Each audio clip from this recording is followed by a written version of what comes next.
นอกจากการสนับสนุนช่องของเรานะครับผ่านการกดไลค์กดแชร์แล้วก็ Subscribe นะครับผมปัจจุบันนะครับผมช่องของเราได้เปิดช่องทางใหม่ๆนะครับผมเพื่อให้ผู้ชมนะครับผมและแฟนๆของช่องนะฮะสามารถให้การสนับสนุนช่องเล็กๆช่องนี้นะครับให้ได้ไปต่ออย่างต่อเนื่องนะครับและมั่นคงนะครับผมด้วยระบบสมาชิกนะครับผมที่ช่องเราเพิ่งเปิดขึ้นมานะฮะซึ่งทุกคนสามารถที่จะกดสมัครนะครับผมสมาชิกนะครับผมที่ปุ่มจอยนะครับผมหรือปุ่มสมัครสมาชิกนะครับผมที่มุมขวาล่างใต้คลิปนะครับผมหรือมุมขวาบนในหน้าต่างของช่องนะครับผมเพียงเดือนละ50 บาทเท่านั้นนะครับผมโดยมีสิทธิพิเศษมากมายไม่ว่าจะเป็นตราประทับแสดงระดับหลังชื่อนะครับผมเป็นรูปเรือชิปเปอร์ที่ออกมาแบบอย่างสวยงามนะครับผมพร้อมกับอีโมจินะครับเป็นรุ่นพี่แฮมชิปเปอร์นะครับผมสุดน่ารักนะครับซึ่งใช้ในการพูดคุยนะครับผมในช่องคอมเมนต์พร้อมสิทธิพิเศษต่างๆมากมายที่กำลังจะตามมาในอนาคตนะครับผมอีกอย่างหนึ่งคือทั้งการชมคลิปแบบ Exclusive นะครับก่อนใครนะครับผมหรือ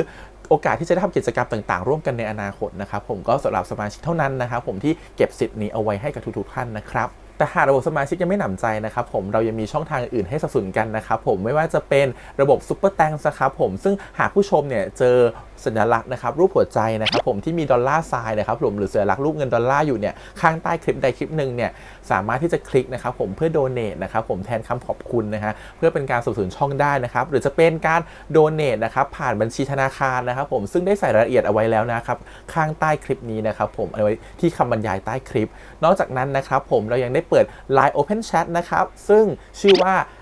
ACS Channel Family นะครับผมก็เลยขอเชิญชาวช่องทุกคนนะครับผมเข้าร่วมห้องแชทได้โดยไม่มีค่าใช้จ่ายใดทั้งสิ้นนะครับผมเอาไว้พูดคุยแลกเปลี่ยนข่าวสารกันนะครับผมในครอบครัวของเราและผมได้จัดทำสติกเกอร์ลายรุ่น Lovely พี่แฮมนะครับชิปเปอร์นะครับเอาไว้เป็นสติกเกอร์ที่ใช้พูดคุยกันด้วยนะครับจะได้ใช้คุยกันในกลุ่มก็น่ารักดีนะครับผมหรือจะเอาไปใช้คุยกับเพื่อนๆส่วนตัวก็ได้นะครับไม่ติดอะไรเลยนะครับผมตั้งใจทำออกมามากๆนะฮะเพียงชุดละ35 บาทเท่านั้นนะครับผมใช้ได้ตลอดชีพนะครับผมก็หวังว่าทั้งหมดนี้นะครับผมจะเป็นเรื่องราวดีๆที่จะเกิดขึ้นกับช่องของเราและชาวช่องของเราทุกคนนะครับผมเพื่อมุ่งหน้าต่อไปสู่ปี 2023 ปีนี้และก้าวต่อไปด้วยกันอย่างมั่นคงนะครับผมอย่าลืมสนับสนุนกันนะครับขอบคุณครับ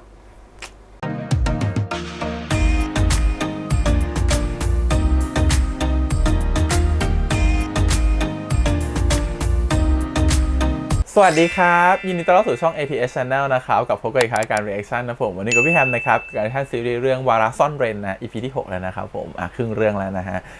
ตอนนี้เรื่องราวระหว่างตัวโซ่กับตัวโจนะครับผมตอนนี้คือแบบ EP ที่แล้วเนี่ยเขาเหมือนกับว่าจะยอมกันแล้วจะบอกความรักความรู้สึกกันแล้วแต่มันก็ยังอีกนิดนึงเดี๋ยวต้องรอดู EP นี้ก่อนนะครับผมว่าจะยังไงเนี่ยความรู้สึกมันจะล้นขึ้นมาหรือเปล่าแล้วมันจะต้องแบบมีคนนึงยอมอีกคนนึงหรือเปล่าหรือยอมรับความรู้สึกตัวเองหรือเปล่าเดี๋ยวเราไปดูกันนะครับผมกับวาระซ่อนเร้นครับ EP ที่6นะก่อนอื่นเลยขอบคุณทาง GMTV ก่อนนะคะที่อนุญาตทำ reaction ได้นะครับไปดูกันเลยครับผมกับวาระซ่อนเร้น EP ที่6ครับไปเลยเดี๋ยวกูจะพยายามไม่หลบหน้ามึงอีกถ้าเขาไม่ชัดเจนกับเฮียผมว่าเฮียชัดเจนกับเขาไปเลยก็ได้นะมีคนแถวนี้บอกว่าถ้าได้เห็นพระอาทิตย์ขึ้นเนี่ยจะมีความสุขผมเลยอยากให้ทุกคนมีความสุขครับเดี๋ยวผมกินแทนเองครับมึงจะมารับโทษแทนกูทำไมเรื่องเล็กนิดเดียวแต่ครั้งนี้มันไม่เหมือนที่ผ่านมาไงครั้งนี้มันเกี่ยวข้องกับความรู้สึกกูไม่รู้แม้กระทั่งความรู้สึกตัวเองอ่ะหรืออาจจะเป็นเพราะกูชอบมึงวะกูชอบมึงโซ่หลังจากนี้กูจะทำให้มึงมั่นใจว่ากูชอบมึงจริงให้กูจีบมึงนะโซ่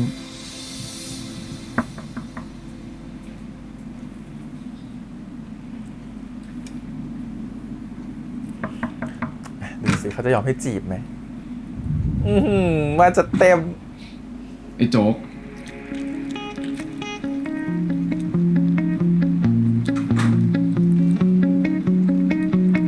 บอร์นิ่งครับ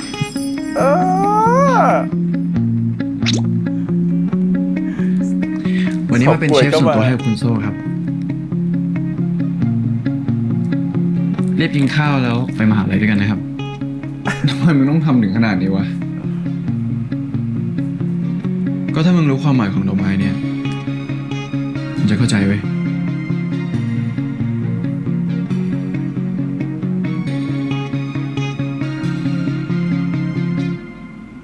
นี่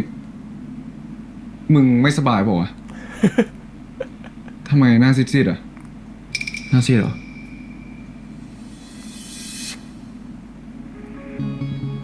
ตั้งใจเป็นเนี่ย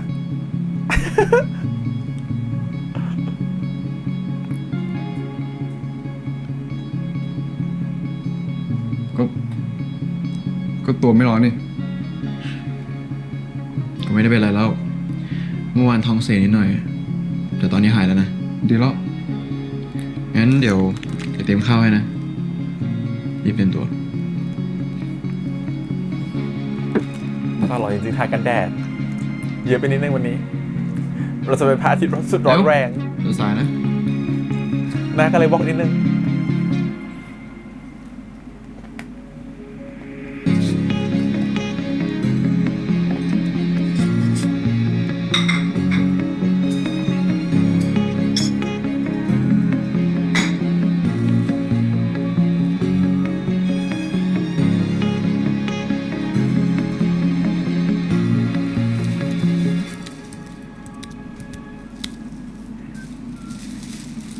เขาแอบมองอยู่นะเขาแอบมองอยู่นะ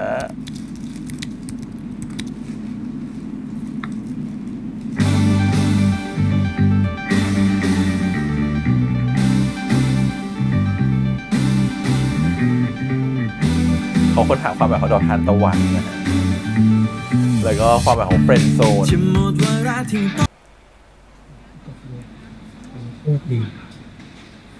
เรื่องว่ะเฮ้ยเกิดอะไรรู้ดี พวกมึงหึกูมีอะไรจะบอกว่ะ ไอ้โจมมันจะจีบกูอ่ะ ฮะ ไอ้โจ๊กอะนะ เฮ้ย ไอ้โจ๊กก็จีบมึงเหรอ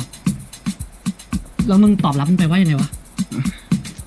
กูยังไม่รู้เรื่องเลยเนี่ย กูไม่รู้เลยต้องตอบมันยังไงอ่ะ ไม่รู้ต้องทำตัวไงด้วย น่ารักกว่า ตอนนี้มันยัง อะ งงๆอยู่อ่ะ ถ้าไม่ชอบ มึงก็ไม่ต้องสนใจดิ มึงก็แค่บอกไว้ว่าไม่ชอบ แค่นั้นจบ ไอ้โกดเรื่องแบบเนี้ยมึงให้โซ่ตัดสินใจเองสิวะ มึงตัดสินใจแทนทำไม นี่ทำไมพวกมึงดูไม่ตกใจกันเลยวะ โดยเฉพาะมึง บ้า ไอ้โซ่ กูตกใจดิวะ ใครจะไปคิด ว่าไอ้โจ๊กอะจะชอบมึง เออ แล้วมึงคิดยังไงบ้างอะ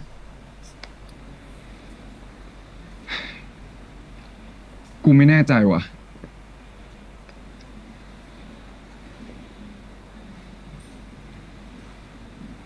แต่มันก็ไม่แย่นะเว้ย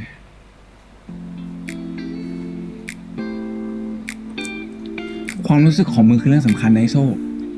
กูอยากให้มึงนึกถึงความรู้สึกของตัวเองก่อน อย่ามัวนึกถึงแต่คนอื่น จนลืมตัวเองอ่ะ ใช่ กูเห็นด้วยกับไปกดไหลย้อนนะเว้ย มีคนอะไรอยู่ เพราะว่าเรื่องเนี้ย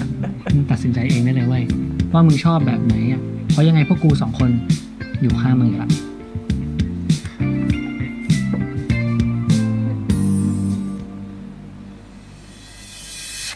เพื่อนยุคใหม่ อยู่ข้างเพื่อนเสมอ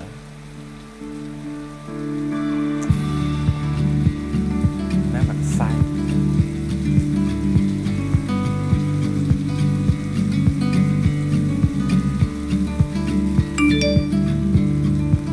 แต่ถ้าเป็นคนอื่นมากางให้นี่ก็ไม่ได้แบบเขานะ แต่ถ้า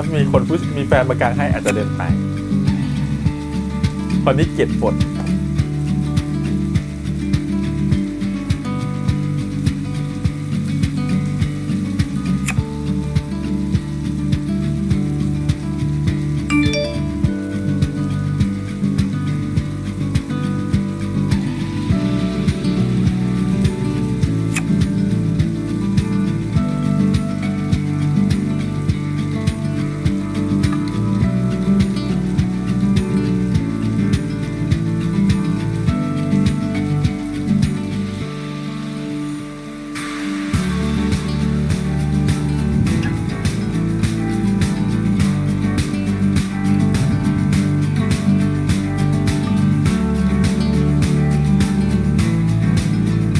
หยุดแล้วก็ไม่หยุด โซ่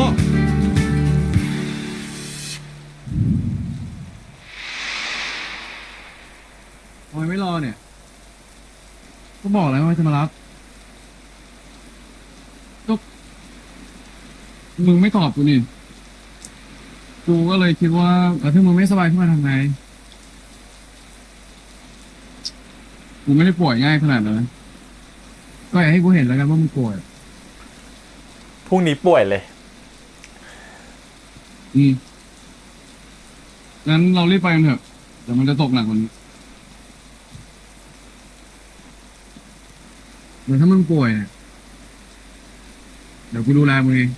ไปก่อนลูกเดี๋ยวฝนมัน โอเคปะ ตกอยู่อย่าเพิ่งมาจีบกันตอนนี้ ไปไอ้เคลมเข้ามา โซ่มันก็มีความรู้สึกแบบ ตัวเล็กนิดเดียว ไม่ชินเนาะ ปกติใช้คนเดียว เนี่ยไม่ชอบเลยการเป็นผู้ชายสองคนกลางร่มเนี่ย ไม่มีทางรอดจากฝนเลยเด็ดขาด มันต้องมีไหล่ข้างใดข้างหนึ่งเปียก มึงว่าแต่วันนี้เขาเรียกมาประชุมเรื่องอะไรวะ นี่มึงไม่ได้ฟังเลยใช่ปะเมื่อวานที่กูกับพี่เวฟพูด จริงๆแล้วเนี่ย วันนี้ก็ไม่ได้มีอะไรมาก เขาแค่อยากเรียกทุกคนมาดิสคัสเรื่องหัวข้อโตวาทีอ่ะอืม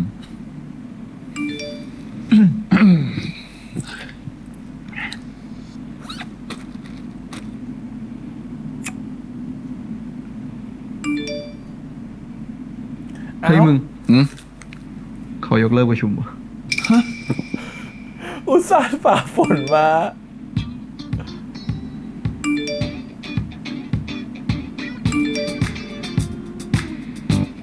เอามาฟรีเลยกู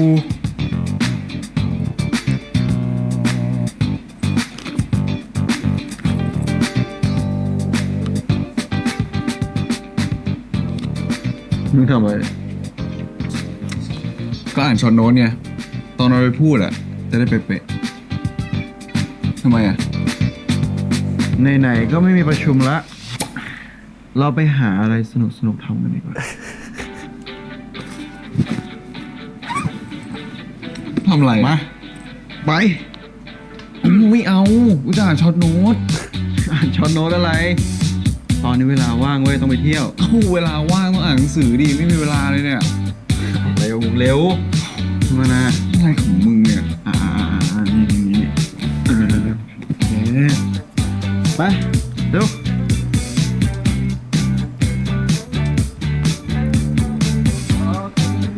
โอ้โห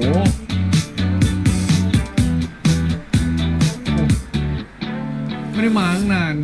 เปลี่ยนไปตั้งเยอะเลยว่ะ นานของมึงเนี่ยคือนานแค่ไหนวะ ไม่ได้มาโซนเกมตั้งแต่ป .3 ได้อะ ปสาม เออ นี่มาเอาไว้เด็กไว้ไว้ไหนเนี่ย โอ้อยู่บ้านทำงานบ้านแล้วก็เรียนพิเศษไง ผมเข้าใจอันในวันนี้เนี่ยจะพามึงย้อนวัยเอง ไม่ดิ ไม่ว่าจะวัยไหนเนี่ย เล่นเกมก็มีความสุขได้ เพราะฉะนั้นวันนี้เนี่ยเราจะพามึงมีความสุขเอง เอาดิ เดี๋ยวเราจะชนะให้ทุกตู้เลย ถ้ามึงชนะได้จริงอ่ะ มีรางวัลด้วยนะ เล่นชนะ 5 เกมติด แลกรับเสื้อ Exclusive กูไม่เห็นอยากได้เสื้อเลย เอ้า อยากได้มึงอ่ะ กูอยากให้มึงเปิดใจกับกูมากกว่า อ๋ออยากได้มึงเปิดใจ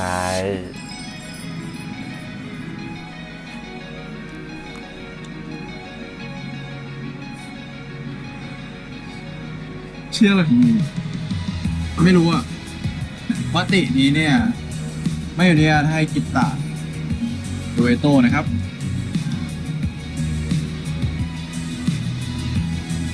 งั้น มึงชนะสัก10 เกมแล้วกันค่อยมาว่ากัน อยู่ตามนี้นะ เออ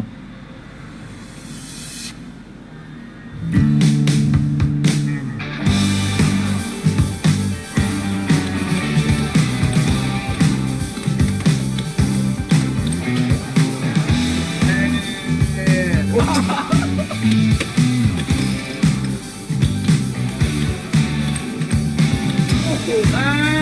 ย รู้ว่าถ้าออกแรง พี่ละน้องไปลูกน้องลูกกูผีมาบอกแล้วเฮ้ยแต่กูบอกไม่กลัวผีไงว้าลูกไปก่อนใจเย็นไปกูตายแล้วเฮ้ยตัวอย่าเพิ่งตายมันไหนบอกไม่กลัวผีไงต้องพูด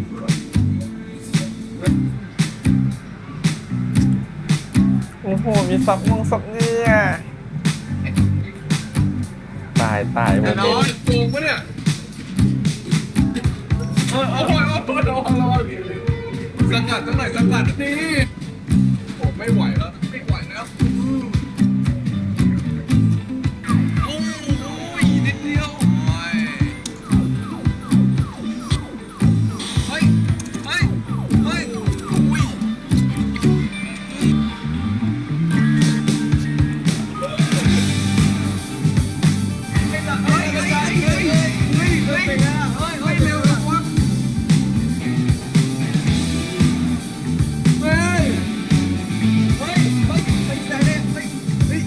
คิดถึงตู้เกมอาร์เคดอะไรเหมือนกันนะ ไม่เล่นนานแล้ว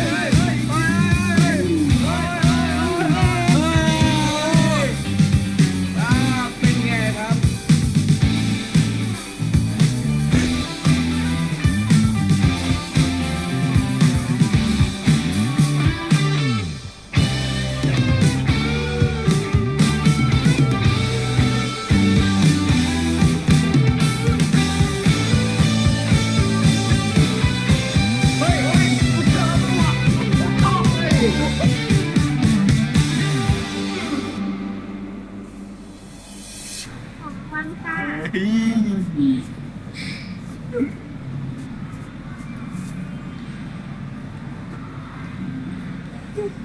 สวยนะเนี่ย เกม Verbal Love ครับใส่ถุงให้หน่อยนะครับ มึงไม่ดีใจเหรอที่ได้รางวัลมึงดูดิ พี่พนักงานเขาดีใจแทนมึงแล้วเนี่ย โอ้ก็ดีใจแต่ว่านะผมทำไม่ได้ที่มึงบอกไง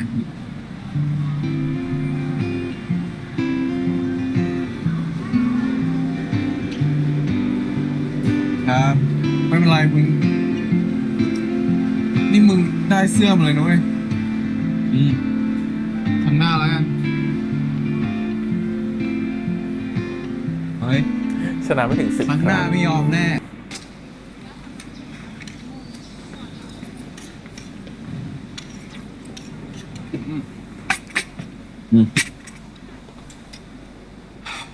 ไม่มีผักกลิ่นฉุน ไม่เผ็ดถ้าเป็นพริกเผา กินซะ ก็มึงแต่มัน มึงเชื่อกูดิ ร้านป้าคนเนี้ยโคตรอร่อยเลย แต่กูไม่ค่อยชอบว่ะมึง เอ๊ะนี่นี่มึงกูสายไปต่อคิวซื้อข้าวให้มึงเลยนะเว้ยแดกๆไปเถอะ ขอบคุณนะมึง บังคับ แต่ว่ากูไปหาซื้อกินใหม่ดีกว่าวะ ไอ้โซ่ กูสั่งมาให้มึงแล้วนะเว้ย มึงจะกินทิ้งกินขว้างแบบนี้ไม่ได้นะ เฮ้ย กดใจเย็น มึงจะอะไรกับไอ้โซ่มันนักหนาวะ มันไม่อยากแดก มึงจะยุ่งอะไรกับมันอีก กูคุยกับโซ่ กูไม่ได้คุยกับมึง เพราะอย่างนี้ไง กูถึงไม่อยากให้โซ่อยู่กับมึงอะ กูมันทำไมวะ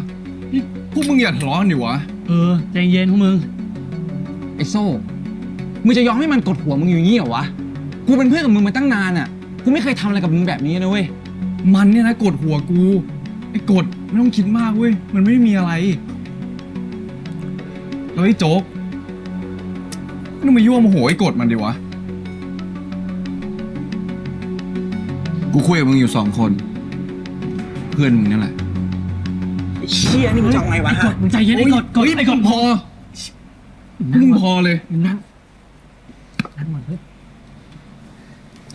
มึงมานี่ ลำบากนะ ถ้าคนจะเป็นแฟนเราแล้วเข้ากับเพื่อนเราไม่ได้เนี่ย ใจเย็นมึง ก็มึงดูแม่งดิ กูเห็นแล้ว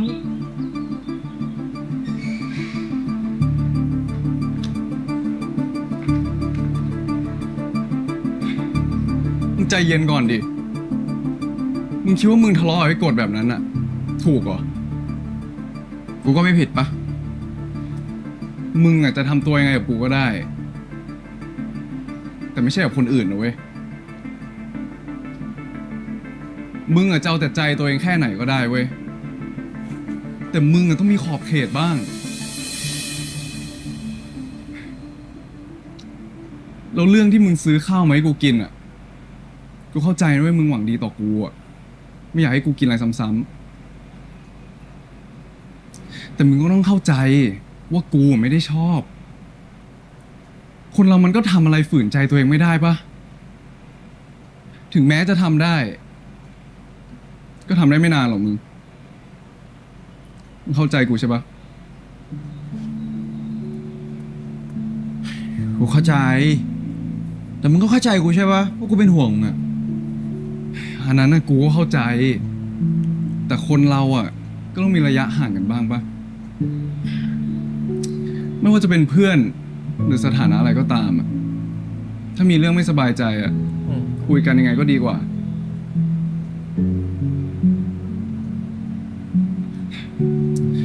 กูเข้าใจนะเว้ย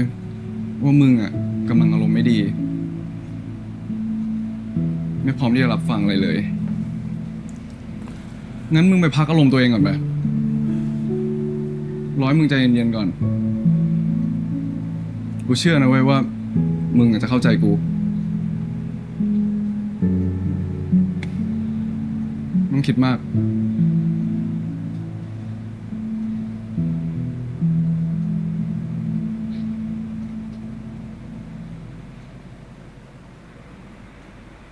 พี่จะให้ทุกคน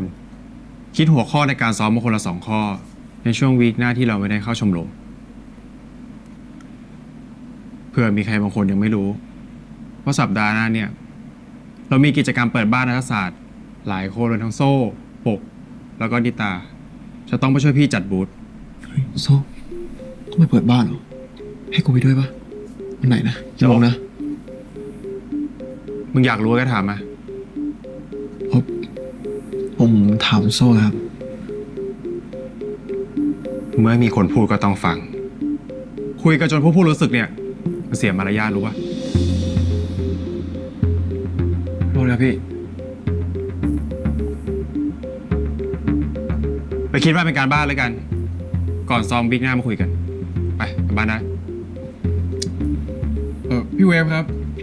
เดี๋ยวผมขอปรึกษาอะไรนิดหน่อยได้ไหมครับ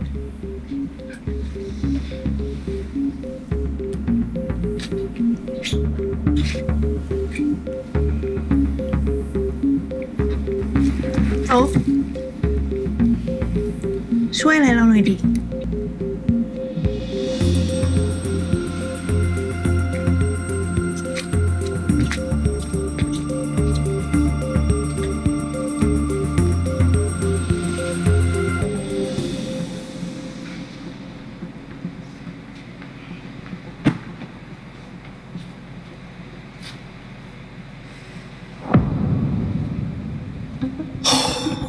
เชี่ยอะไรเนี่ย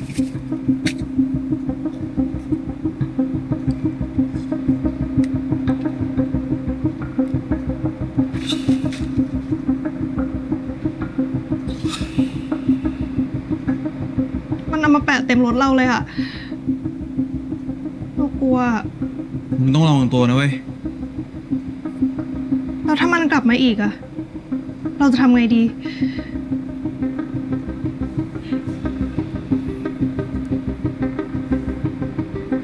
ไม่ต้องกลัว ไม่ต้องกลัวไม่ต้องกลัวถ้ามีอะไรแบบนี้อีกเนี่ยมึงบอกกูได้ โอเค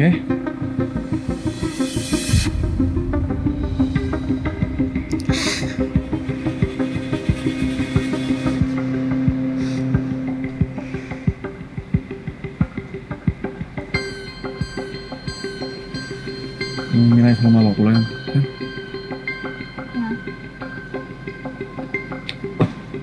อ้าวโซ่กินข้าวยังอะ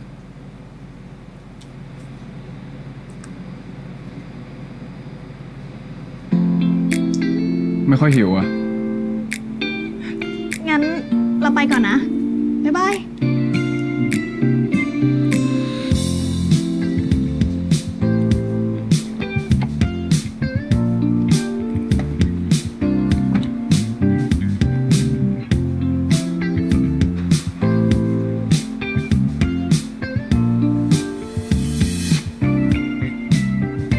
โซ่เดี๋ยววันนี้กูแว้นไปส่งมึงนะ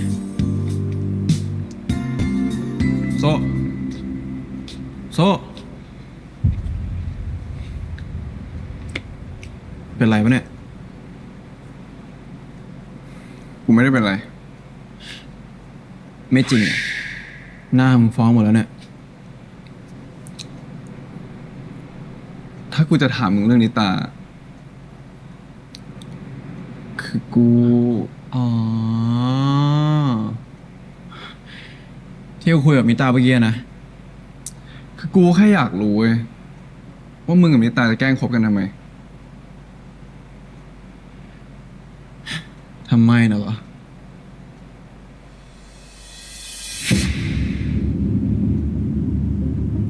คือมีคนมาบ้าโรคจิตตามนิตาอย่างเงี้ยเหรอก็เลยต้องแบบว่าเพื่อนเป็นคบกับนิตา จะได้เหมือนกับว่าให้รู้สึกว่ามีแฟนอยู่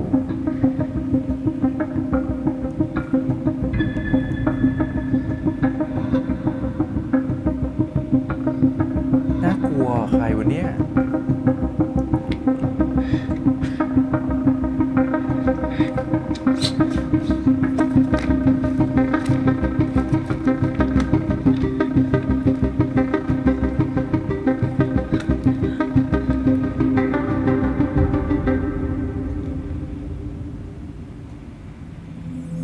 ใครอ่ะ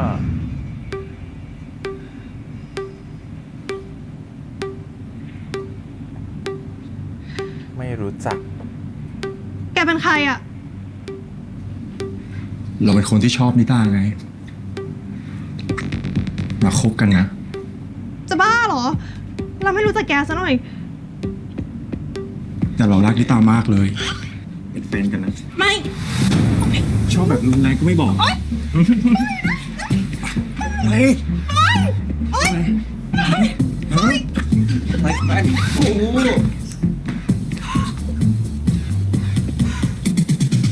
มึงเป็นใคร กูแฟนนิตา มึงอะเป็นใคร เป็นไปไม่ได้ กูตามนิตามานานนิตายังไม่มีแฟน อ๋อ มึงนี่เองสตอกเกอร์นิตา ไม่ กูจะเป็นแฟนกับนิตา กูแฟนนิตาจำใส่หัวกะโหลกของมึงเลย แล้วถ้ามึงยังมายุ่งกับนิตาอีกเนี่ย โดนกูกระทืบแน่ ไป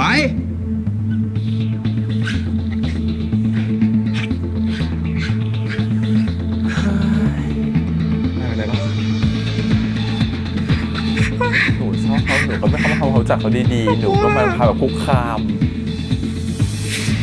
แล้วหลังจากนั้นเนี่ย มันก็ไม่โผล่หน้ามาให้เห็นอีกเลย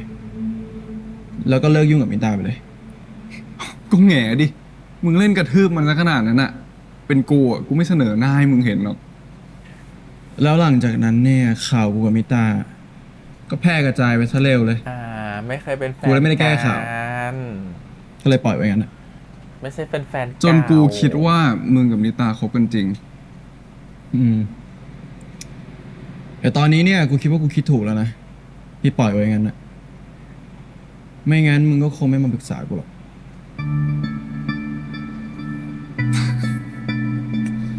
แต่ตอนนั้นที่กูมาคุยกับมึงอะกูให้มึงช่วยกูจีบนิตานะเว้ย กูมองออกไว้โซ่เพราะมึงเนี่ย ไม่ได้ชอบนิตาแบบนั้นหรอก เพราะว่าถ้ามึงชอบนิตาจริงๆเนี่ย มึงไม่สามารถเก็บความรู้สึกได้หรอก ก็เหมือนกับกูไงที่ไม่สามารถเก็บความรู้สึกที่กูชอบมึงได้เหมือนกัน เคมเข้าตัวอีกแล้วเบื่อมาก ว่าไงครับ เปิดใจให้กันได้ยัง ไม่ต้องรักมากนะคะแค่เปิดใจกันก็พอ กูไม่ได้เร่งมึงนะเว้ย ค่อยๆคิดก็ได้ กูรู้ว่ามึงยังสับสนกับแต่ละเรื่องอยู่แต่กูรอมึงเสมอนะ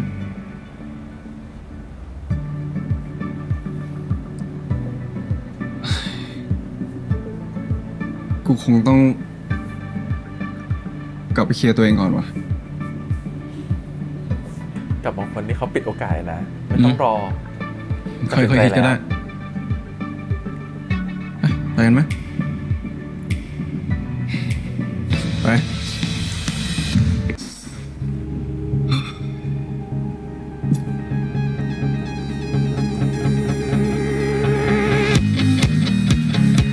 ว่าไงพวกเรา ผมขอเสนอเป็นเชิงโต้วาทีดีไหมครับ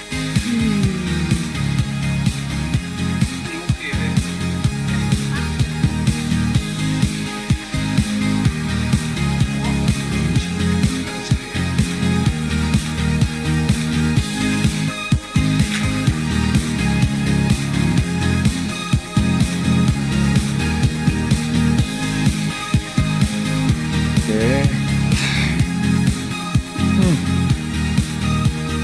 มา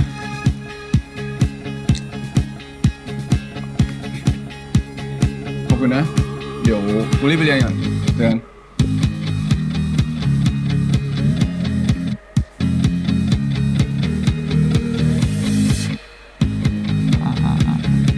น่ารัก ก็แค่เนี้ย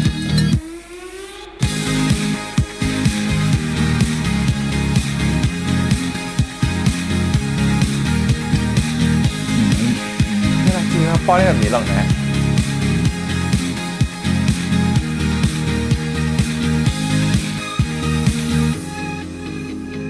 กูว่าผ่านนะ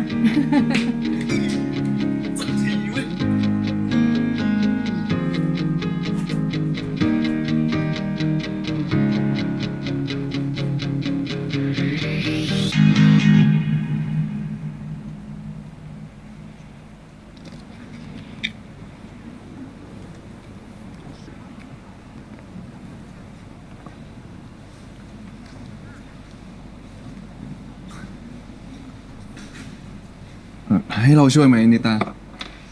ไม่เป็นไรเลย แค่นี้เอง เดี๋ยวก็เสร็จเรา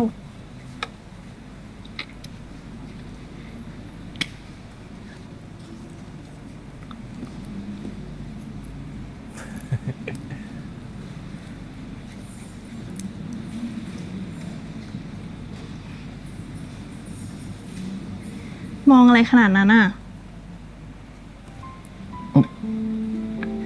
นิตาเราขอโทษเราเผลอไปอะ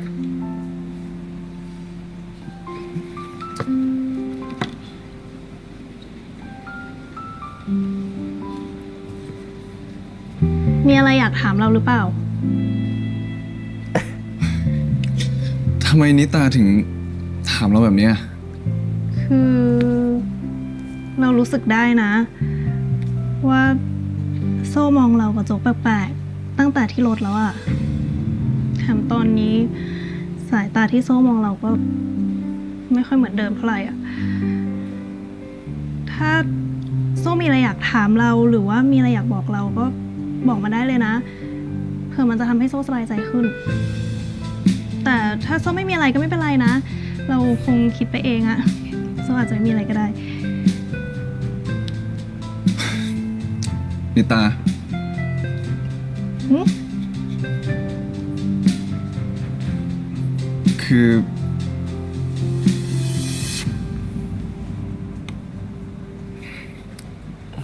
เราเคยชอบนิตานะ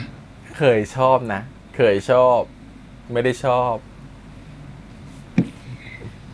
เราก็พอจะดูออกแหละ แต่แค่ไม่มั่นใจเท่านั้นเอง แล้วทำไมเพิ่งมาบอกเราอะ คือเราชอบนิตามากๆเลยนะ เราเคยคิดด้วยว่า ถ้าเราสองคนได้เป็นคนรักกันอ่ะ มันจะเป็นยังไง เราได้คำตอบหรือยัง นิตาจ ตำนานดอกทานตะวันของเทพเจ้ากรีกได้ปะที่เราเคยเล่าให้ฟังอะ จำได้ ตอนนี้เราว่าเรารู้ความหมายของมันมากกว่าที่ จะแค่นั่งรอดวงอาทิตย์เฉยๆแล้วอะเราว่าการแอบชอบนิตา มันเปรียบเสมือนการปลื้มใครบางคนอะคือนิตาเป็นคนที่เก่งมากๆเลยนะ แล้วนิตาก็เปรียบเสมือนเป็นไอดอลของเราเลยอะ นี่โซ่ชอบเราเพราะว่าเราเก่งเหรอ ขอโทษนะ ขอโทษทำไม ไม่เห็นมีอะไรต้องขอโทษเลย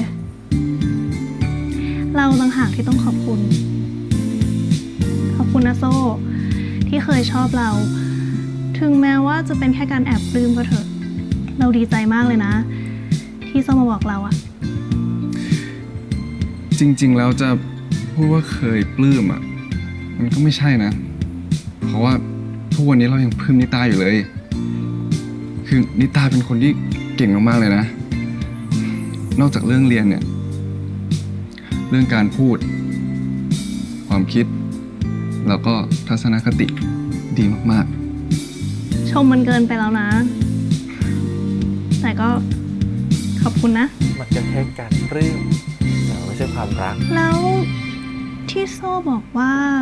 โซ่รู้ความหมายของดอกทานตะวันมากกว่าแค่การรอดวงอาทิตย์แล้ว หมายความว่ายังไงหรอ ๆ เรื่องนั้นเหรอ มีคนคนหนึ่งเคยบอกเราว่า ถ้าเกิดรู้ความหมายของดอกทานตะวันที่เขาให้มา ก็จะเข้าใจทุกอย่าง อืม ทั้งความมั่นคง เฝ้ารอ พักดี แล้วที่สำคัญเลยนะ การที่จะอยู่เคียงข้างกันแบบนี้ตลอดไป โห หวานมากเลยนะเนี่ย คนที่ให้โซ่เนี่ยต้องเป็นคนที่โรแมนติกมากๆแน่เลย ถ้างั้น ดอกทานตะวันก็ไม่ต้องรอดวงอาทิตย์แล้วสิ การที่ปล่อยให้ใครสักคนรอนานๆนี่มันทรมานมากเลยนะ อย่าปล่อยให้ดอกทานตะวันต้องรอจนเหี่ยวนะ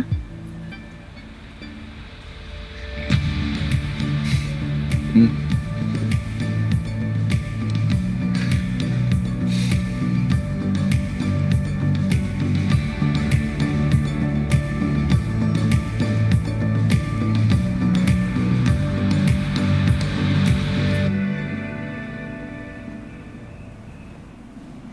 น้ำครับ ขอบคุณนะมึง ถ้าไม่มีมึงเนี่ย กูคงแย่แน่เลย ไม่เป็นไรครับ อยากได้อย่างอื่นอีกปะเดาให้ครับ เมื่อกี้มึงพูดว่าครับเหรอ อืม กูพูดอะไรผิดปะ เปล่า แต่แค่ช่วงนี้กูแทบไม่ได้ใส่ใจอะไรเลยอะนอกจากข้อมูลที่กูต้องเตรียมงานอะขอโทษนะมึง ไม่เป็นไรครับ ก็เล่นทำงานหนักซะขนาดเนี้ย ถ้าไม่มีกูดูแล ใครจะดูแลหึ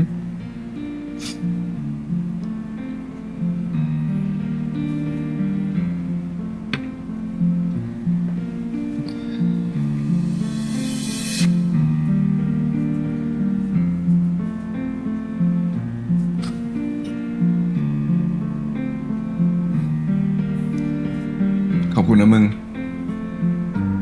ที่ดูแลกูแบบเนี้ย กูชอบนะที่มึงพูดเพราะอะ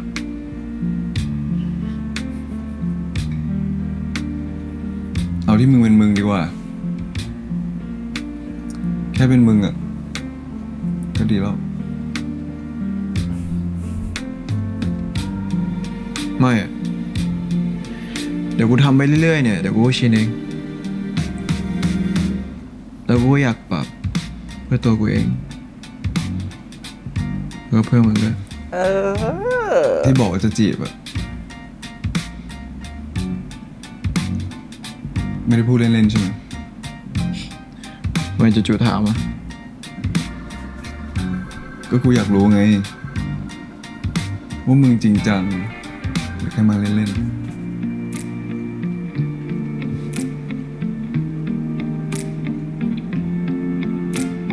กูจริงจัง หลังจากนี้เนี่ย กูจะไม่เอาตัวเองเป็นตัวแทน หรือว่าไปช่วยมึงจีบใครนะนะโซ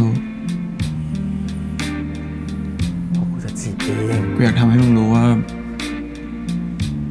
กูชอบมึงจริงๆนะครับ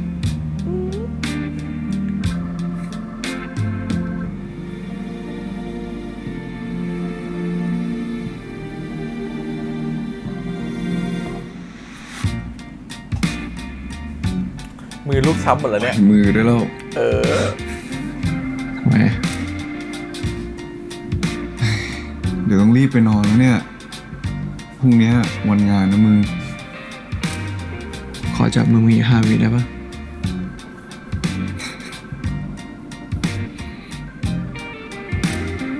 เกินแล้ว5 วิเนี่ย เกินแล้ว5 วิเนี่ย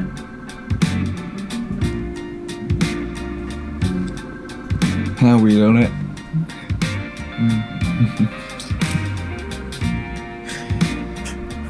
เอ๊ะ ไปก็ได้สวัสดีครับ สวัสดีครับ เจอนะ เดี๋ยวแก้ไปเก็บให้ ฝันดีนะมึง สวัสดีครับ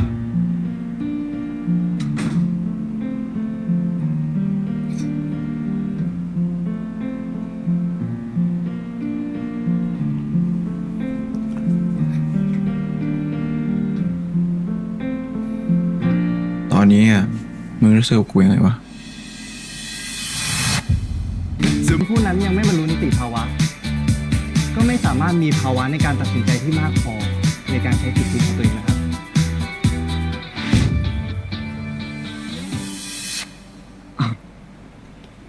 เนี่ยเฮียว่าปีนี้เด็กๆมาน้อยปะ นิดนึง นิดนึง ขอโทษนะคะ พอดีเพื่อนหนูชอบพี่อะค่ะ ก็เลยจะมาขอไลน์แต่ถ้าไม่ได้ไม่เป็นไรนะคะ ขอเป็น IG แทนก็ได้ค่ะ อ๋อ คงไม่ได้ครับ พอดีพี่มีแฟนแล้วครับ ขอโทษด้วยนะครับ เที่ยวกลับไป แล้วพี่ล่ะคะ มีแฟนหรือยังขอ IG ได้ไหมคะ เธอจะทุกคนไม่ได้ลูก พี่ไม่มีแฟนครับ แต่ว่าถ้าขอไอจีก็ขอได้อยู่ ไม่มีแฟนว่ะกล้าพูด ตีเลย ค่ะ เฮีย ผมว่าผมไปถ่ายรูปจุดอื่นดีกว่า ไปนะเฮียบาย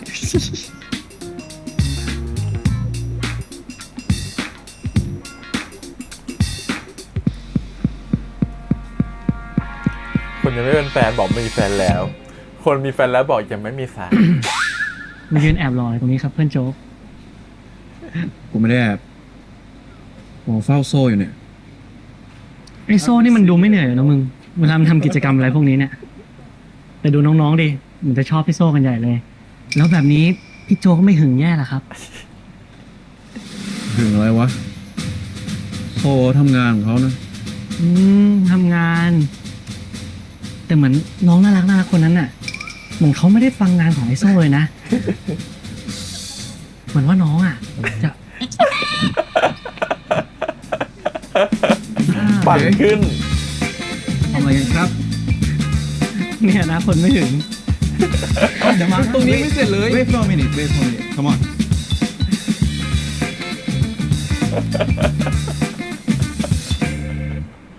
ห้องกูล็อกหน่อยนะมึง โห นี่อยู่ได้ไงเนี่ยรกมาก ให้กูช่วยเก็บห้องปะ มึงจะช่วยเหรอ ดิ ใจดีจังวะ ไปเก็บห้องกัน เริ่มจากจานก่อนเลยดีกว่า กินก็ไม่เก็บ ที่อยู่บ้านเขาว่าไปเก็บให้เขาอีบ้านตัวเองอะโลกเนี่ยคนแบบเนี้ยทุ่มเทเพื่อคนอื่นด่าตัวเองอยู่ โอ้โหเอาใส่หมดเลยปะ บ้านคนที่ชอบของคนที่ชอบดูแลอย่างดี บ้านตัวเองโอ้ปล่อยปละละเลย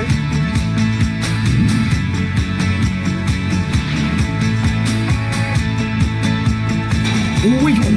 ยโอ้ยโอ้ยโอ้ยระวังหน่อยดิโอ้ยโอ้โหหอมว่ะ เวลาผัดมาม่ากัน ต้องลองชิมสักหน่อยละ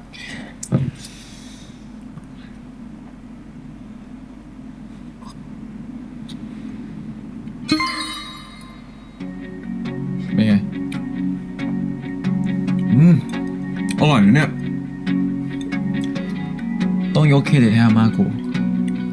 สุดอาม่ากูเนี่ยโคตรเด็ดเลยจานต้องมีตั้งเยอะตั้งแยะ เฮ้ย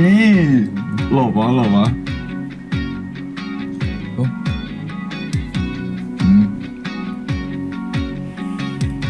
ทำอาหารเก่งเลยเนี่ย จริงเคล็ดลับไม่มีอะไรเลยเว้ยใส่ผงพิเศษ ผงอะไร ผงรักคู เฮ้ย ของรักคุง เอ้ย เฮ้ย เดี๋ยว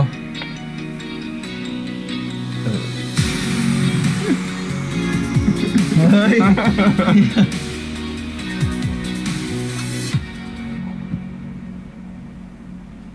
อิ่มมากเลยมึง เฮ้ยมึงเที่ยงคืนครึ่งแล้วอะ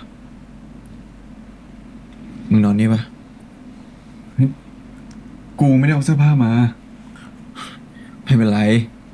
มึงยืมของกูก่อนก็ได้ เขาอ้างเสื้อผ้าชื่ออะไร กู ไม่ ไม่อ ได้ ยากให้มึงกลับบ้านคนเดียวอะมันดึกแล้วอะ แต่กู โซ่นะมึงนอนได้แล้วเว้ย เป็นห่วงเพื่อน กูไม่ได้หวังอะไรนะเว้ยกูแค่เป็นห่วงมึงแล้วที่กูเป็นห่วงเนี่ยก็เพราะกูชอบมึงนะเว้ย เวลาอื่นไปเที่ยวเที่ยวผับกลับได้ตีสองอย่างเที่ยงคืนขึ้นกลับไม่ได้ กูกลับไปทบทวนเรื่องของเราแล้วอะคือกู โซมึงค่อยๆคิดก็ได้นะเว้ย แต่กูคิดว่าถ้าจะเริ่มเรื่องใหม่อะเราต้องจบเรื่องเก่าก่อนปะวะ กูอยากจะเล่าให้มึงฟังเรื่องนิตา คือตั้งแต่กูทำแผนจีบนิตามา มันก็ทำให้กูรู้ว่า กูไม่ได้ชอบนิตาแล้วอะเมื่อวานกูก็ไปบอกนิตาตรงๆ ล เว้ย งใจ ว่าความชอบที่กูมีให้เขาอะมันเป็นเหมือนการชอบแบบ กูชอบไอดอลสักคนหนึ่งอะคือนิตาเป็นคนที่เก่งมากๆเว้ย เป็นคนหนึ่งเลยอะที่กูปลื้ม แล้วตอนนี้มึงรู้สึกไง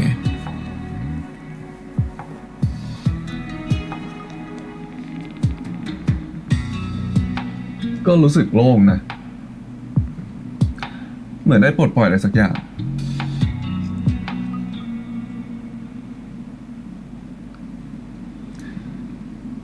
มึง ฟังกูอยู่ปะเนี่ย ฟังกูฟังอยู่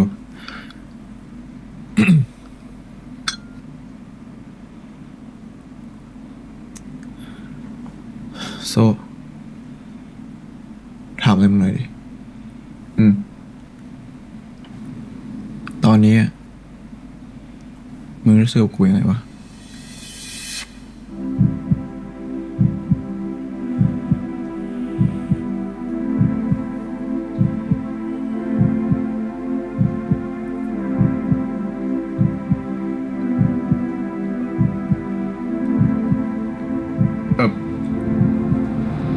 กูร้อนอ่ะ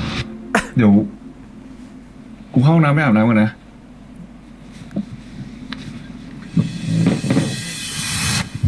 ต่อฉันมาก่อนไปไม่ได้ มาขนาดนี้แล้วอะกูไม่ให้หนีไปไหนแล้วนะ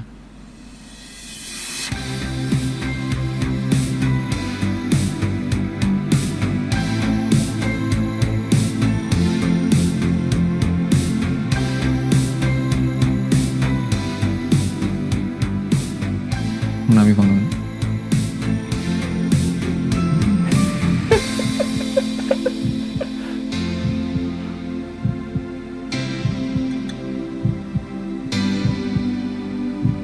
ไม่มีความสุขดึงเขามาอยู่กับเราได้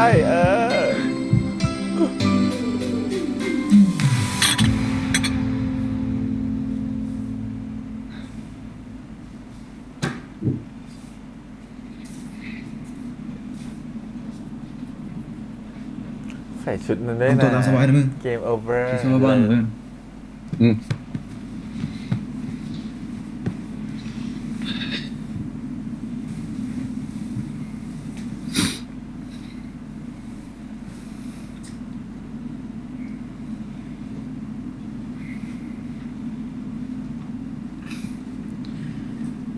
มึงรู้ความหมายของเสื้อที่มึงใส่ปะ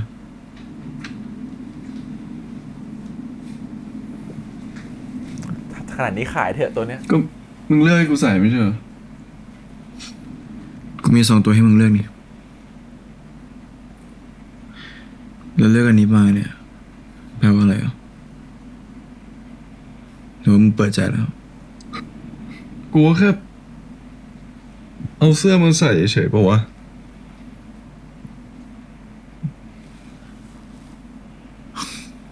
ถ้ามันถอดมา ให้กูถอดเสื้อ ก็ไม่รู้ความหมายก็ถอดมา ถ้ามึงอายกูถอดก่อนก็ได้ เอ้ยไม่ต้อง ใส่เลยเสื้อใส่เลย ไม่ใส่ ใส่เสื้อ ไม่ใส่ ไม่ใส่ใช่ไหมได้ไม่ใส่ใช่ไหมไม่ใส่ใช่ไหมไม่ใส่ใช่ไหมเอ้ย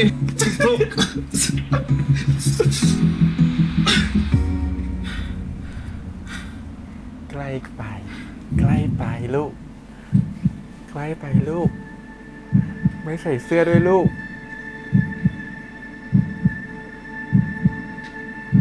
เกมโอเวอร์ ชอบ กูจริงจังกับมึงอย่างนี้ไหม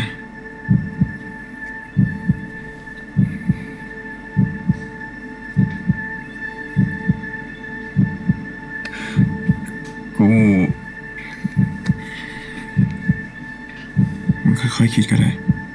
ค่อยๆคิดนานแล้วเนี่ย กูไม่เร่งมึงนะ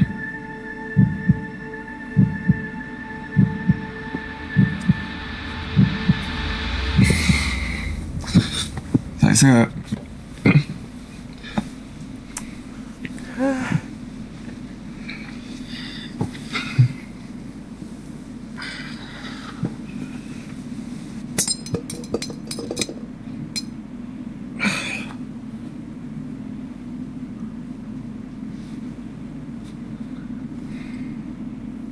ยังไม่ใส่อีก แอร์มันร้อน มันร้อนผมว่าคุณทำไม ร้อน ล่ะ ตรงไหนหนาวจะตายแล้วเนี่ย จริงๆ กูแค่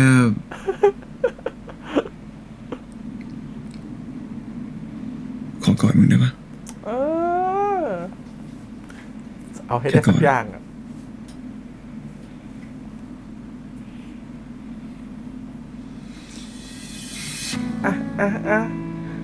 ไม่ปฏิเสธ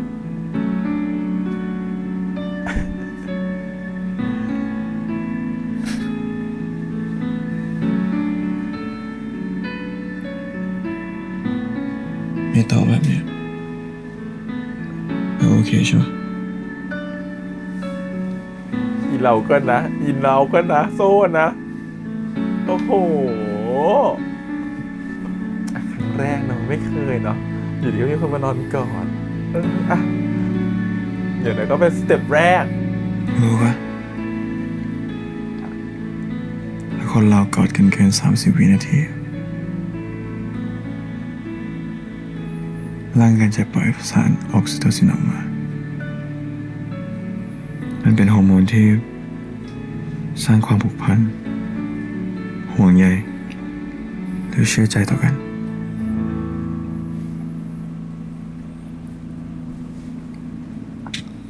แล้ว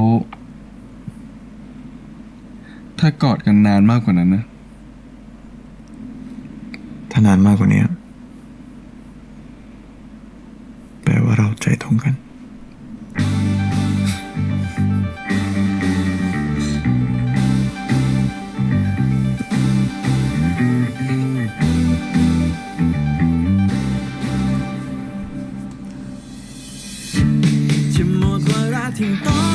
จ้ะพอละจบละ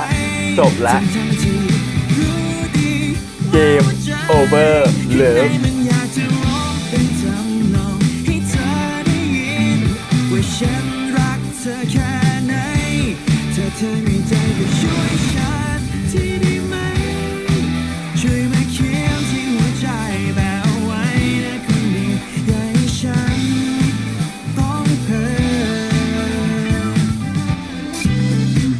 ทำไมมึงถึงพากูมาเดทที่นี่วะ กูมีความทรงจำดีๆที่นี่ไว้ย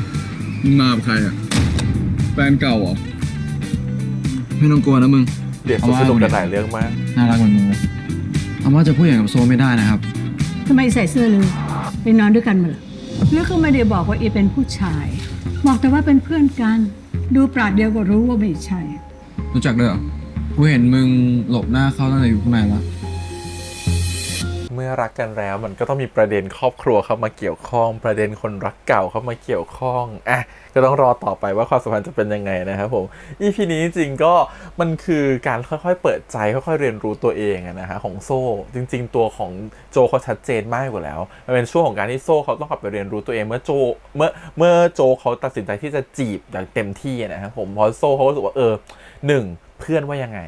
มีการไปคุยกับเพื่อนนะครับผมเพื่อนก็ดูจะโอเคนะก็เธอเป็นไรฉันก็อยู่ข้างเธอขอให้เธอคิดให้ดีแล้วกันว่าเธอรู้สึกแบบไหนก็โล่งใจแล้วอย่างน้อยถ้าฉันคิดว่าฉันจะชอบเขาอย่างน้อยก็มีเพื่อนซัพพอร์ตมาเคลียร์ใจกับตัวนิตาอีกว่าตกลงตัวเองเนี่ยรู้สึกยังไงกับนิตากันแน่พอได้ทำความศึกษาตัวเองไปเรื่อยๆถึงได้รู้ว่าจริงๆตอนที่วางแผนจะจีบนิตาเนี่ยทำให้รู้ว่าการที่เราจีบนิตาเราไม่รู้สึกรักนิตาเลยแต่มันเหมือนแค่การอยากเอาชนะรู้สึกเหมือนอยากเป็นแค่ชื่นชมเขาเหมือนเขาเป็นดาราเป็นไอดอลคนหนึ่งอะไรอย่างเงี้ยความรู้สึกเป็นแบบนั้นนะฮะพอมันซึ่งมันแตกต่างกันนะเราเข้าใจนะเพราะรู้สึกว่าบางทีเราเทิดทูนหรือเราชื่นชอบคนหนึ่งรู้สึกว่าเราเขาเก่งจังเลยมีเขาเป็นไอดอลเราชอบเขาจังเลยเขาเก่งมากแต่เป็นความชอบที่มันเหมือนกับความรู้สึกของการชื่นชมอะครับผมเทิดทูนหรือบางทีก็เหมือนกับว่าอยากจะเข้าใกล้เขาอยากอยู่ใกล้เขาเลยจังเลยเพราะว่าเขาเก่งจังเลยมันเป็นความรู้สึกแค่แบบนั้นแต่พอมันถามใจลึกเราไม่ได้อยากจะมีใช้ชีวิตอยากกับเขาเราไม่ได้อยากจะมีแชร์ความรู้สึกกับเขาเราแค่อยากจะชื่นชมเขาเราแค่อยากจะมีเขาอยู่ใกล้ๆแต่เราไม่ได้อยากจะแชร์เรื่องของเราให้เขาฟังไม่อยากจะรับรู้เรื่องของเขาไม่อยากจะเอาเรื่องของเขามาเป็นภาระของเราพอมันมีอะไรที่เป็นเลเวลมากกว่านั้นมันไม่เกิดกับคนแบบนี้มันก็ไม่ใช่ถูกไหมเพราะฉะนั้นความรักมันเลยเกิดกับตัวของโจ๊กมากกว่าว่าเมื่อเขารู้สึกกับตัวโจ๊กไปแล้วว่าเขารู้สึกว่าเขาอยากจะแชร์อะไรบางอย่างให้ฟังเขาผ่านอะไรเรื่องราวต่างๆกันมาแล้วพอตัวโจ๊กเอาดอกทานตะวันมาให้ได้ให้เข้าใจความหมายของตะวันคือความเป็น loyalty ความภักดีความรอคอยได้นั่นคือตอนนี้เขากำลังเป็นพระอาทิตย์ของตัวโจ๊กที่โจ๊กกำลังรอคอยให้พระอาทิตย์ดวงนี้หันส่องแสงมาให้ทั้งที่โจ๊กแล้วเขาสว่างขึ้นแต่ชอบประโยชน์ที่นิตาพูดนะว่าบางครั้งเราก็ถึงเวลาแล้วหรือยังที่ต้องส่องแสงสว่างให้ใครสักคนหนึ่งที่เขารอแสงสว่างจากเราอยู่รู้สึกว่าก็เป็นการเตือนตัวโซ่ไกลๆเหมือนกันว่าก่อนช่วงแรกที่เธอมาสนใจฉันอยู่เนี่ยมันมีใครอีกหลายคนที่สนใจเธออยู่นะเธอหันกลับไปมองเขาหน่อยสิแล้วเธอเห็นหรือยังว่าใครสนใจเธอแต่ว่าตรงนี้โอเคมากๆเลยอีกฉากหนึ่งที่ว่าโอเคคือฉากที่เหมือนกับทะเลาะกับตัวกรดนะครับผมตอนที่โจทะเลาะกันแล้วก็ตัวของโซ่ลากออกมาแล้วมีการคุยกันเรารู้สึกว่าเป็นความเราทำให้เห็นวุฒิภาวะของตัวละครมากๆว่าจริงๆแล้วเนี่ยต่างคนต่างมีวุฒิภาวะของการเติบโตคนละแบบตัวของโจ๊กอาจจะเป็นคนที่มีประสบการณ์เยอะเพราะผ่านโลกมาเยอะเจอหลายๆอย่างมาเยอะนะครับผมมีแฟนมาแล้วหรือไม่แน่ใจแต่รู้สึกว่าเขาอาจจะเจอหลายๆเรื่องหลายๆเรื่องต่างๆมาเยอะมากกว่าที่ตัวของโซ่เผชิญเพราะโซ่เนี่ยเขาน่าจะเป็นเด็กเรียนเก็บตัวอยู่ในห้องอ่านหนังสืออะไรอย่างเงี้ยงั้นการใช้ชีวิตในทางโลกเนี่ยตัวของโจเขาโปรกว่าอยู่แล้วแต่เรื่องความรัก ในเรื่องความสัมพันธ์นะเราว่าเขาไม่ได้โตขนาดนั้นเขาก็คือเด็กคนหนึ่งเหมือนกันอะไรเงี้ยกลับกลายเป็นว่าดูแล้วกลายเป็นตัวของโซ่ที่โตกว่าด้วยซ้ำในเรื่องนี้นะฮะเพราะว่าโซ่เขาค่อนข้างจะเข้าใจว่าความเป็นคนอื่นเข้าใจความรู้สึกของคนอื่นเข้าใจว่าต้องแบกเอาความรู้สึกคนอื่นเป็นยังไงอะไรเงี้ยเขาก็เลยเข้าใจว่าสิ่งที่โจ๊กทำก็เข้าใจแต่มันทำอะความเอาใจของเธอมาทำกับฉันได้แค่คนเดียวนะมาทำกับคนอื่นไม่ได้พอคนอื่นเขาเจอความเอาใจของเธอเขารับไม่ได้เขาก็ต้องบอกเข้าใจว่าเนี่ยทำไมโกรธถึงโกรธเธอเพราะเป็นแบบนี้แต่อีกอย่างหนึงคือบางครั้งอะเราก็ไม่ควรเจ้ากี้เจ้าการหรือควรจะแบบบอกว่าแฟนเราต้องทำอะไรคนที่เรารักต้องทำอะไรเพราะจริงๆเราต้องอยู่อย่างเข้าใจว่าเขาต้องการอะไรไม่ใช่การที่เรายัดเยียดอะไรบางอย่างให้เขาทำโดยที่เขาไม่ได้อยากทำเรารู้สึกว่าบางครั้งความสัมพันธ์นะครับบางทีความเป็นห่วงจนมากเกินไปที่เขาเรียกว่ารักเกินรักมักรักเกินรักมักทำลายอะครับเพราะว่าบางทีเราเป็นห่วงคนคนหนึ่งมากเกินไปอย่างเช่นพ่อแม่ห่วงลูกมากจนเกินไปจนเป็นเหมือนไข่ในหินสุดท้ายมันเป็นการทำร้ายตัวลูกซะเองหรือพ่อแม่รังแกฉันนะฮะอันนี้คล้ายๆกันบางทีโหเราห่วงแฟนเรามากเราทุกอย่างแบบต้องนู่นต้องนี่ต้องนั่นอะไรเงี้ยบางทีเราเข้าไปก้าวก่ายชีวิตเขามากเกินไปจนมันไม่มีสเปซให้รู้สึกหายใจหายคอเลยหรือให้รู้สึกว่าเรามีพื้นที่ของตัวเองบ้างมันทำให้เกิดความอึดอัดขึ้นในความสัมพันธ์นะครับว่าคุณพ่อแบบอยู่กับแฟนแล้วรู้สึกเราอึดอัดไม่เป็นตัวเองเลยมันเป็นตัวเองไม่ได้สักทีอะไรเงี้ยแล้วว่าอย่างเงี้ยเป็นเคสที่เคยเจอกันบ่อยๆแล้วเราก็เคยเจอแบบนี้นะครับบางทีเราทุ่มเทมากเกินไปช่วยเหลือเขามากเกินไปจนทีเราให้โดยที่ผู้รับเขาไม่ได้อยากรับอะครับพอผู้รับเขาไม่ได้อยากรับเนี่ยบางทีเขาก็รับไปด้วยความเกรงใจหรือเขาก็ต้องจำใจรับไปเพราะเขารู้สึกว่าเขาไม่อยากคนให้เสียใจแต่จริงๆลึกๆไม่ได้อยากรับเลยไม่ได้ชอบสิ่งนั้นเลยเขาบางเรื่องเขาถ้าเขาชอบเขาซื้อเองได้เขาจัดหาเองได้โดยที่อีกคนไม่ต้องให้ก็ได้แต่พออีกคนนึงให้มาเขาก็ต้องรับด้วยความเกรงใจแต่พอเป็นแบบนี้เนี่ยมันทำให้มันไม่เป็นการให้หรือการรับที่มันไม่ได้เกิดความรู้สึกผูกพันมากขึ้นเลยนะแต่มันเกิดความรู้สึกแบบอึดอัดรู้สึกแบบยังไม่อยากให้เขาทำแบบนี้อีกอยากให้เขาอยากไม่เพราะยิ่งทำแล้วเขามันถ้าสมมติทำไปเป็นสิ่งที่เขาไม่ได้ชอบมันก็ยิ่งเสียประโยชน์ถูกป่ะครับผมเพราะเรารู้สึกว่ามันเป็นความรู้สึกที่บางครั้งการที่เราให้ใครสักคนหนึ่งไปเราต้องเคยถามผู้รับด้วยว่าผู้รับเขาต้องการหรือเปล่าเพราะคิดว่าเราให้ไปมากๆเนี่ยมันเป็นการยัดเยียดเขานะฮะซึ่งมันก็จะไม่โอเคอันนี้ก็ผ่านมาเหมือนกันเพราะว่าคิดว่าบางทีเราให้เขาไปเพราะเราเต็มใจให้ไงแต่เราอย่าลืมว่าคนแต่ละคนเกิดมาด้วยพื้นฐานหรือชุดความคิดที่มันแตกต่างกันนะฮะบางคนการให้อาจจะเป็นเรื่องปกติแต่กับบางคนการรับอาจจะเป็นเรื่องไม่ปกติสำหรับเขาก็ได้มันพอคนที่ให้ปกติมาเจอคนรับไม่ปกติเนี่ยบางทีมันอาจจะทำให้รู้สึกว่าการให้ที่เธอให้มากับฉันเนี่ยมันมากจนเกินไปที่ฉันเคยรับไว้ก็ได้งั้นตรงนี้ก็ต้องบาลานซ์ให้ดีต้องเข้าใจว่าคนที่เป็นแฟนเราเขาต้องการอะไรเพราะฉะนั้นสิ่งที่ตัวของโซ่พูดอีกประโยชน์นึงที่มันดีมากๆเลยคือความเข้าใจคนที่อยู่ตรงหน้านะครับผมความที่เรียนรู้ถ้าไม่เข้าใจก็ใช้วิธีการสื่อสารสิเราโตกันแล้ว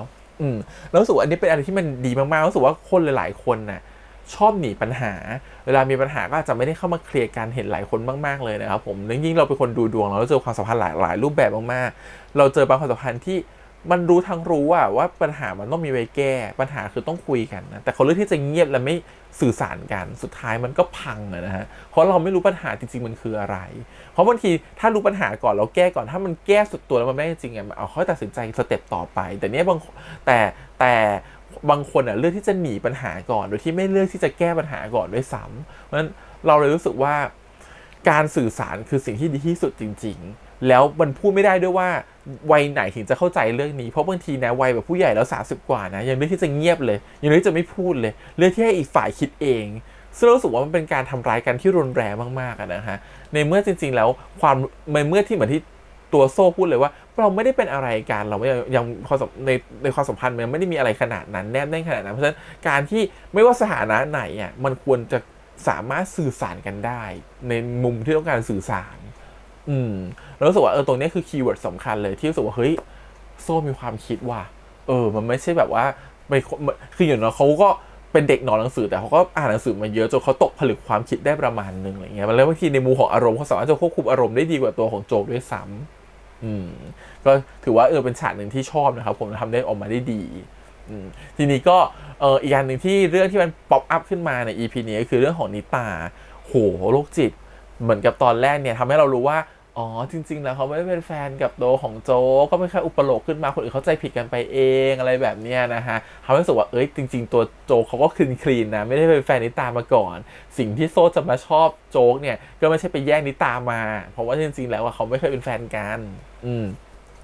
แต่ทีนี้การที่เขาต้องออกมาปกป้องตัวนิตาเนี่ยมันมีโรคจิตอยู่ไงเราไม่แน่ใจว่าโรคจิตมันจะกลับมาอีกไหมเพราะมันยังแปะโน้ตอยู่เลยแล้วคราวนี้มันน่ากลัวมากแปะโน้ตบนรถด้วยนะฮะเป็นสตอกเกอร์ของจริงซึ่งอันนี้แบบโอ้โห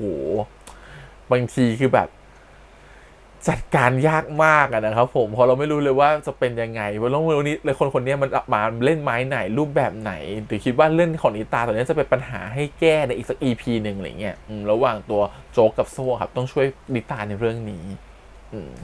โอเคก็วันนี้ประมาณนี้นะครับผมก็ถือว่าเป็น EP ที่น่ารักตอนจบเนี่ยเหมือนกับไม่ยังไงนะเหมือนกับยังไม่กล้าปฏิเสธตัวน้องก็เล่นน่ารักไงไอตัวน้องก็แบบว่าเดี๋ยวจะไม่กล้านู่นนี่นั่นไม่กล้าขยับไม่กล้าทำอะไรเดี๋ยวกลัวเขาจะนู่นนี่นั่นสุดท้ายปล่อยเขากอดเฉยอะไรพ่อคุณโอ้ยอั้นมาตั้งนานนะครับผมมีโมเมนต์เหมือนจะจูบแล้วจูบแบบไม่แต่ให้นอนกอดก็ได้นอนกอดบางทีมัน